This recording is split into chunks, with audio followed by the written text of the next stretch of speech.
Hello, কই তুমি? আমি একটু বাইরে যাচ্ছি কাজে। আজকে আমার সাথে তুমি একটু মিট করতে পারবা? আমি তো একটু বাইরে যাচ্ছি কাজে। ঠিক আছে, আমি তাহলে কাজ সেরে ফেরার পথে তোমার সঙ্গে দেখা করি। আচ্ছা ঠিক আছে তুমি। আচ্ছা ঠিক আছে। ওকে। এই তুই যা, মামাকে ভাড়া দিয়ে দিয়েছি, তোর সাথে পরে দেখা হবে। ডাকছো কেন বলো? তোমাকে আমার দেখতে মন চেয়েছে, তার জন্য আমি তোমাকে ডেকেছি। তোমার আমাকে দেখে হয় না, তুমি তো আমাকে রোজই দেখো, হোয়াটসঅ্যাপে দেখো, ফেসবুকে দেখো। হোয়াটসঅ্যাপে আর ফেসবুকে দেখা সরাসরি দেখা কি এক? প্রতিদিনই তো আমাদের মধ্যে দেখাশোনা হয়, এত দেখার কি আছে? দেখো, মন ভরে দেখো। জানি তো তুমি আমাকে ভালোবাসো না। দাঁড়াও, আমার একটা ফোন আসছে। এত বারবার ফোন দেয় কি আছে? তুমি জানো না আমি কাজে আছি। না, আজকে আমি দেখা করতে পারবো না। আজকে আমি দেখা করতে পারবো না, আমি ব্যস্ত আছি। রাখো। সামনে 14 ফেব্রুয়ারি তো, তার জন্য তোমাদের একটু ডিমান্ড বেশি না? আমার সাথে দেখা করতে আসলে তোমার এত ফোন আসে, ও ফোন দেয়, ফোন দেয়, এত ফোন কিসের? বুঝি না আমি, না? হ্যাঁ, আচ্ছা রাগ করার কি আছে, চলো ঘুরে আসি। চলো না বাবা।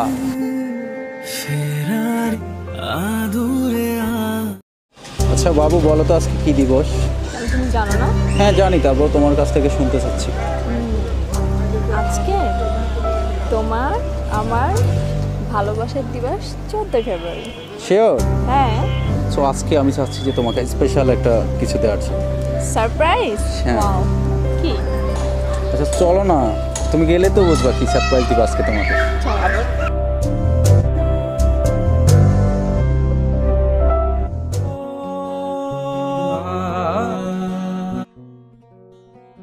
কিরে প্লে বয়, কি অবস্থা তোর?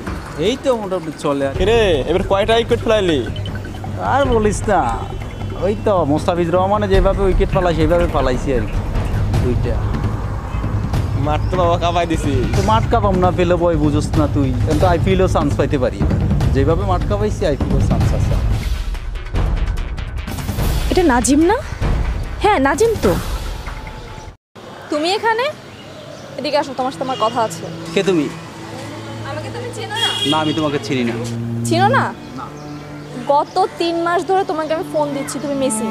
গত 3 মাস তুমি কোথায় ছিলা? তুমি উঠে আসো, তোমার সাথে আমার কথা আছে। কে তুমি? আমি তো তোমাকে চিনি না, তুমি কে? চিনো না? না বলছি না আমি তোমাকে চিনি না। উঠে আসো বলছি। কি সমস্যা তোমার? হ্যাঁ, কোনো সমস্যা নেই আমার। কোনো সমস্যা নেই? না। 3 মাস ধরে মিসিং কেন বলো? কেন, কি সমস্যা তোমার? কোনো সমস্যা নেই বলছি। তুমি আমার ফোন রিসিভ করো না কেন? প্রয়োজন মনে করি না, তার জন্য তোমার। কোথায় ছিল এতদিন? বাসায় ছিলাম আমার। প্রয়োজন মনে করনি? না। ভালোবেসে মধু সোনা আরো কত কি? হ্যাঁ, তখন তোমাকে আমার প্রয়োজন ছিল, তার জন্য আমি বলছি। 3 মাস আগে আমাকে তোমার প্রয়োজন ছিল, আর 3 মাস পরে এখন প্রয়োজন ফুরিয়ে গেছে। শিওর। 3 মাস ধরে তো আমিই যন্ত্রণা ভোগাচ্ছি। আস্তে কথা বলো, তোমার তো কিছু হচ্ছে চিল্লাচিল্লি না। করতেছো কেন? তুমি কি করে বলো এসব কথা? তোমার লজ্জা করে না? ও ভাই ভাই, অনেকক্ষণ ধরে দেখতেছে ভাই আপনারা শুধু ঝগড়া করতেই আছেন। ভাই এটা আমাকে পার্সোনাল বিষয়। ভাই পার্সোনাল বিষয় বাসায় গিয়ে সলভ করেন। এই রাস্তাঘাটে চিল্লাই সব সমস্যার সমাধান হয়ে যাবে। ভাই আপনারা যে চিল্লাচিল্লি করতেছেন, আপনাদের থেকে মানুষ কি শিখবে? এই ছোটো ছোটো পিচি পাচা এই রাস্তা দিয়ে হাঁটতেছে। ভাই আপনারা সেই যদি এরকম সারাদিন রাস্তাতে শুধু এই ঝগড়াই করেন, তাহলে ভাই কী করে কী হবে ভাই বলেন? খুব দরদ লাগতেছে না? থাকেন ওরে নিয়ে যান, ওরে বাসায় নিয়ে তারপরে যাই, বুঝান। কী হয়েছে আপু? কি বলবো বলেন? কিছু বলার নেই আমার। 3 মাস আগে ওর সঙ্গে আমার রিলেশন ছিল। ওর সঙ্গে আমি ওঠা বসার সব কিছু আমরা একসঙ্গে ঘুরে বেড়াচ্ছি। ও আমাকে বলছে যে কখনো আমাকে ছেড়ে যাবে না, সারা জীবন আমার সঙ্গে থাকবে না, আমার সঙ্গে কখনো প্রতারণা করবে না। আজকে আমার দুর্দিনে ওর জন্যই আমার এত প্রবলেম। আজ আমার দুর্দিনে ও নেই, আমাকে ছেড়ে ঠিকইও চলে গেছে। শোনেন আপু, সমস্যা কি জানেন? আপনাদের মতন মেয়েদের, ঠিক আছে, আপনারা যদি রিলেশন করার আগে যদি একটু ভেবে চিন্তা করতেন, তাহলে আজকে আপনাদের এই প্রবলেম ফেস করতে হতো না।